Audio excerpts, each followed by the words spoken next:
eu queria chamar aqui à frente o Steve, o Sérgio. A gente vai ter um momento aqui de perguntas e respostas, como a gente já tinha falado, né?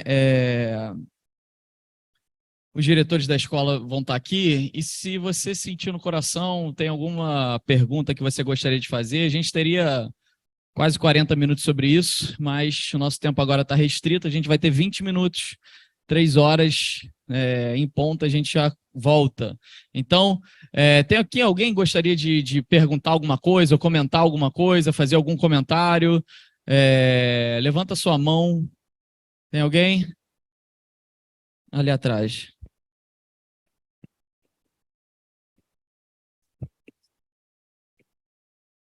Boa tarde.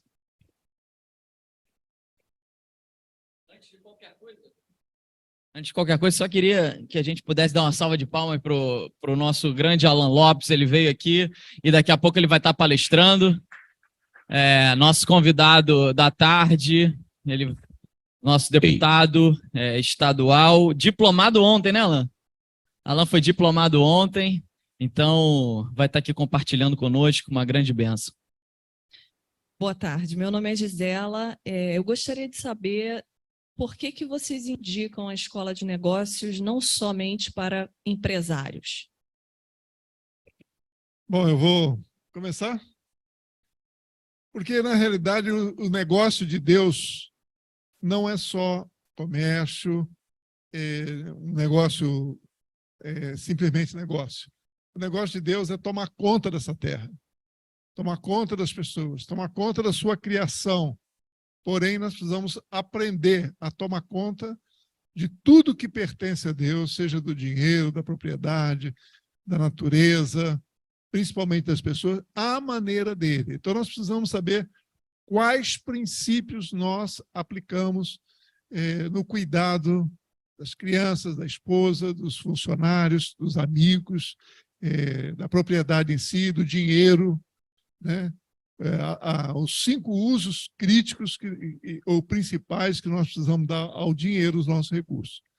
Então, isso se aplica a todas as pessoas, não só aquelas pessoas que têm uma fábrica, ou têm um comércio, ou têm uma prestação de serviço. Todos nós estamos aqui e recebemos a responsabilidade de cuidar de um pouquinho das coisas de Deus.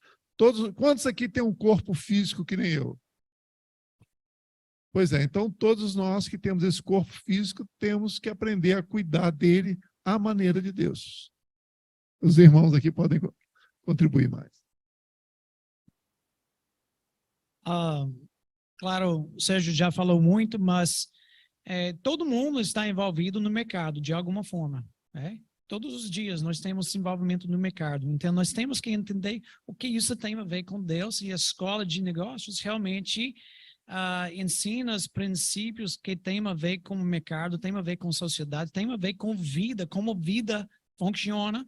Está ligado com Gênesis 1, onde no início Deus deu o direcionamento para a gente frutificar, que é ser produtivo, e multiplicar, ser reprodutivo, e espalhar e ter domínio sobre todas as coisas da terra. Então, isso é sobre mordomia, esse é nosso mandato, é a missão única e original de Deus, que tem a ver com todas as pessoas. Então, a escola de negócio lida com esses assuntos e é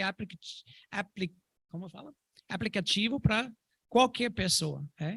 Então, serve bem para qualquer um, e todos podem trazer muitos benefícios para a sua própria vida e contexto de economia em que se encaixa na sua realidade.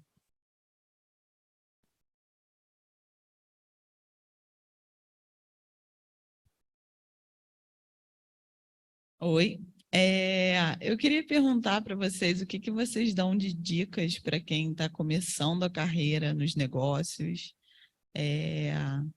e também, enfim, quer sempre trazer a visão de Jesus para os negócios.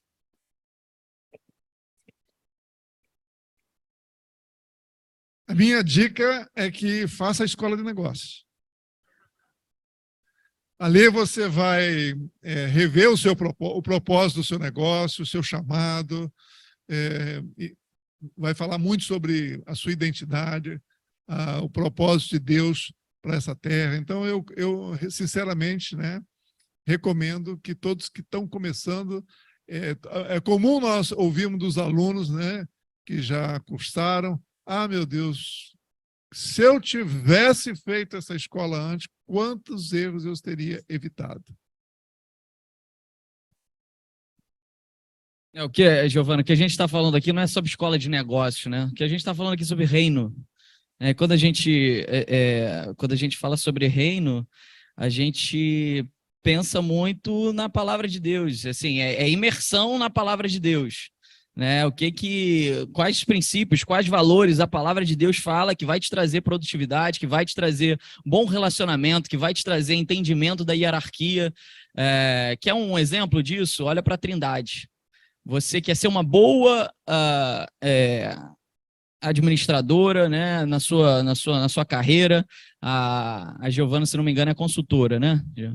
Então, olha para a Trindade. A Trindade é o melhor plano de negócios, é a melhor forma de gestão que a gente pode entender olhando para Cristo, olhando para a palavra de Deus, porque a Trindade ela tem Pai, Filho e Espírito Santo, são 3 pessoas diferentes.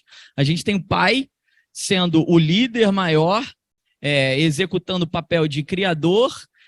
A gente tem o Filho, né, o executor, ele viveu, veio em carne para mostrar e executar, e a gente tem o Espírito Santo, que é o conselheiro. Esses 3 são a melhor forma de divisão de poderes que a gente pode conhecer, são a melhor forma de entendimento de liderança, como o Jorge Monteiro falou, porque ele sempre honra o outro, eles não ultrapassam o que a gente chama, né, de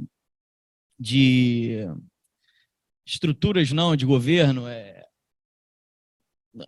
Um não extrapola a hierarquia do outro, a esfera de atuação do outro, a jurisdição do outro, né? E um aprende com o outro e todos eles vivem juntos, trabalham juntos e para efetividade, para o plano maior, que é o plano, né, de espalhar, né, o reino de Deus aqui na Terra, e mais até do que isso, né, porque já foi criado desde antes desse mundo existir. Então, olha para a palavra, olha para a Trindade, consome o que diz a palavra de Deus, né? E esteja também atento ao mundo, porque você vai precisar julgar todas as notícias, tudo que for te dado dia a dia, através de mídias, através de doutrina. Isso é muito importante. A única coisa que veio para mim é trabalho com diligência, ok? Foco em como você pode servir as pessoas, em agregar o valor dos outros e tomar iniciativa nisso. E não fica só avaliando as coisas baseado no que os outros falam que você tem que fazer. Fazer uma autoavaliação constantemente sobre seu trabalho, o que você está fazendo, e verifica que você está realmente buscando alinhar com Deus em que você faz. Você está fazendo o seu serviço se fosse ao Deus e não ao homem. E assim você vai servir as pessoas bem e Deus vai te dar as promoções. Não busca promoções, deixa que Deus te promove.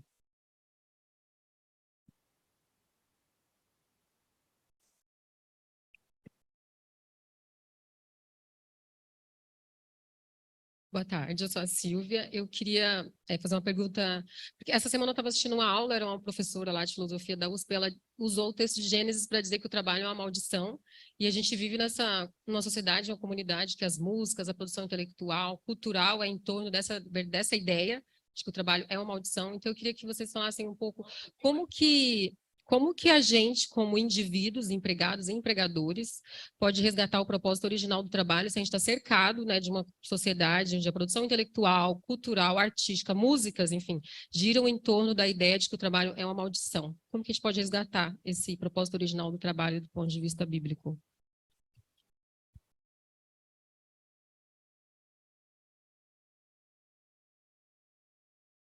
Ela perguntou como é que a gente pode, dentro desse meio que a gente está, sendo influenciado por mídias, né, por diversas influências do mundo, como que a gente pode se diferenciar e agir de acordo, entendendo que o trabalho é um trabalho santo, né? Que o conceito de trabalho é um trabalho santo e não o que o mundo fala em relação à maldição.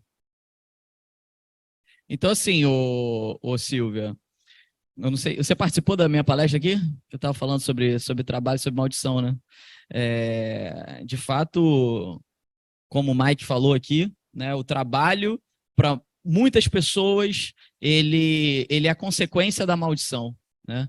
Mas, na realidade, o trabalho ele precede, inclusive, o pecado de Adão e Eva, né? Antes mesmo de Adão e Eva pecarem, Deus já trabalhava. Trabalhava já nas regiões celestiais, né? E nós, né, como agentes no mercado, a gente precisa fazer a nossa parte, sabe? Eu construo casas e vendo, né? E uma vez eu estava falando isso para os meninos, né, que trabalham lá conosco. Falei justamente o seguinte: aqui no Rio de Janeiro, por exemplo, a gente tem tanta dificuldade de encontrar uma mão de obra que simplesmente seja confiável. Você não precisa ser bom, você só precisa ser confiável e ter um mínimo de caráter.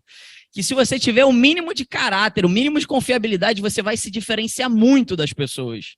Talvez, no primeiro momento, o teu preço, por exemplo, né, o preço do serviço que você vai cobrar, ele pode ser um pouquinho maior, porque às vezes o pessoal está praticando dumping, deixando de pagar imposto, mas se você oferecer um bom produto, com uma ótima qualidade, você tratar bem os seus clientes, você ter uma relação de confiança e fidelidade com todos os seus fornecedores, certamente, no longo prazo, que assim como Deus constrói, não tem como dar errado, né, e fora a vontade de Deus, tá? Então a gente não pode se preocupar em estar remando contra a maré. A palavra de Deus diz em Romanos 12:2, não se conformar com esse mundo. A gente sabe qual é o caminho e a gente sabe que tem duas portas. A mais larga é muito mais fácil, que é o que o mercado pratica. Mas a mais curta é aquela que vai te levar a longo prazo ao sucesso, à prosperidade, à vontade de Deus, né? Então, o que você precisa é insistir em princípios, em valores, você precisa insistir na boa prática, que certamente você vai se diferenciar do trabalho da sua concorrência, né, na oferta de produtos. Não sei se eu respondi a tua pergunta.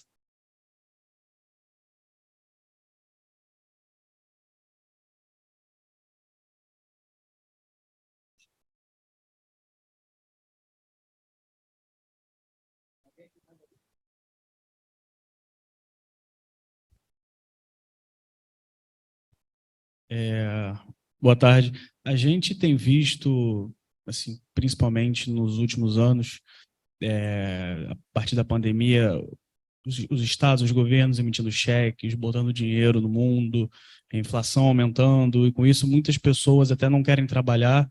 E no Brasil, infelizmente, a gente vive uma sociedade que há muitos anos foi tomada por pautas socialistas, enfim, pautas onde a produtividade realmente nunca foi muito acentuada, né, principalmente em toda a América Latina.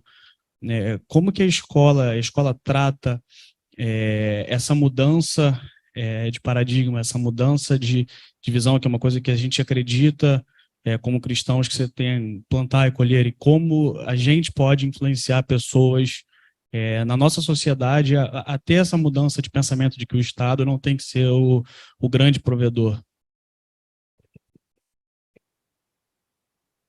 Na verdade, o grande problema que eu acho é que a gente ouve falar, não, o comunismo não funciona, o socialismo não funciona, o capitalismo também não funciona por isso, mas as pessoas não sabem por que não funciona.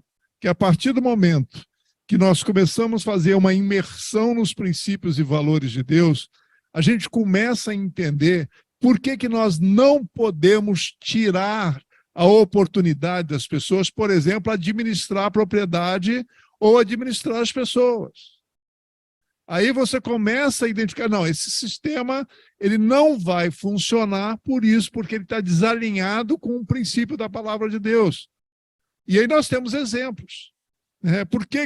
Qual é o problema do capitalismo? O problema do capitalismo é o foco no dinheiro e não em prestar um serviço que tem valor para as pessoas.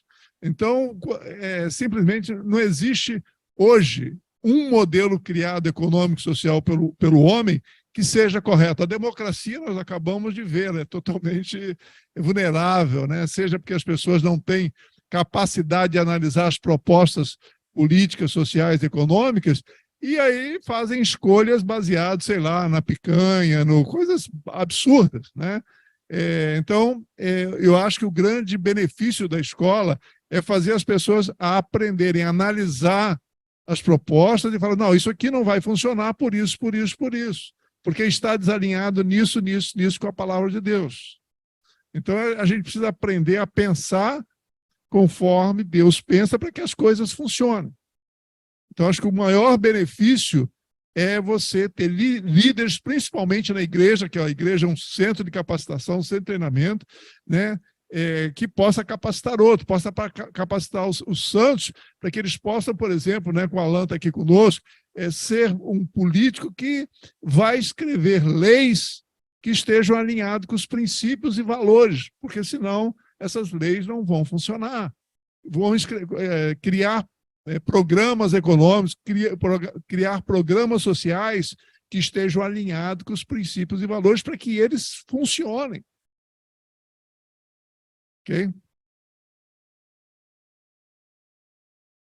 Só complementando, na realidade, a escola de negócios acredita muito, não numa explosão mundial, uma coisa que vai chegar e vai transformar. É claro que Deus pode todas as coisas, sabe? Mas a gente não acredita simplesmente que a gente vai fazer um evento ou vai vir um presidente que vai mudar toda a situação. Tudo acontece, né? Toda a história da humanidade acontece em processos. Então, lá há 100 anos atrás, Gramsci chegou e falou assim, não, vamos fazer uma reforma aqui cultural, né? Vamos começar a propor uma mudança na cultura para que o progressismo ele entre de uma forma um pouco mais forte na cultura e na educação, e isso demora tempo.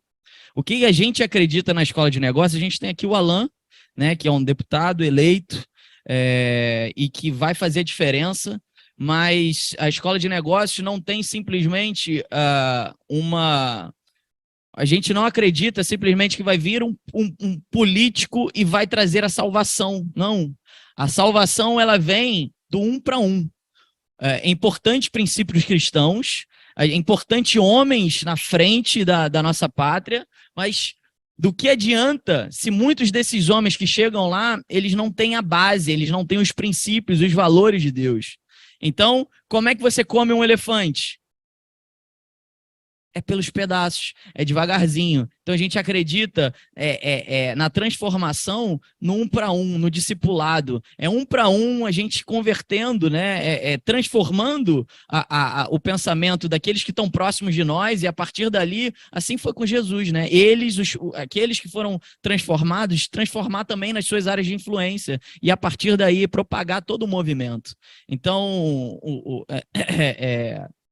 Deus nos chamou para co-participantes, né? Então, não vai vir simplesmente o Messias que vai salvar toda a terra. Não, o nosso trabalho é um trabalho de formiguinha, a gente tem que apoiar políticos cristãos, a gente tem que apoiar homens que estão lá na frente para guiar a nossa sociedade, mas a gente não pode simplesmente só esperar isso. A gente depende de nós. A escola de negócio é uma escola que busca discipular a base, né?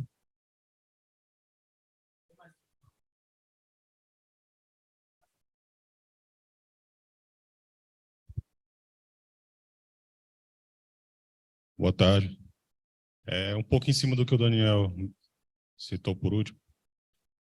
Se fala muito sobre avivamento no meio cristão. Vocês avaliam que isso está mais para causa, assim, a maneira de fazer negócio como um dos elementos da cosmovisão bíblica, está mais para causa ou consequência, assim, em relação ao avivamento, o prescinde até que ponto? Tanto fala, assim, conversões em massa, tanto numericamente como de qualidade também dos convertidos. Eu não sei se estou ouvindo bem no que você está perguntando, mas eu vou responder. Talvez eu estou respondendo uma pergunta, talvez não. Uma realidade que nós entendemos o governo de uma sociedade, ok? É um produto do povo. O governo que nós temos numa sociedade é o governo que nós merecemos. E o trabalho que nós temos que entender, se eu quero mudar o governo, e que o governo não vai mudar a sociedade, é a sociedade que muda o governo.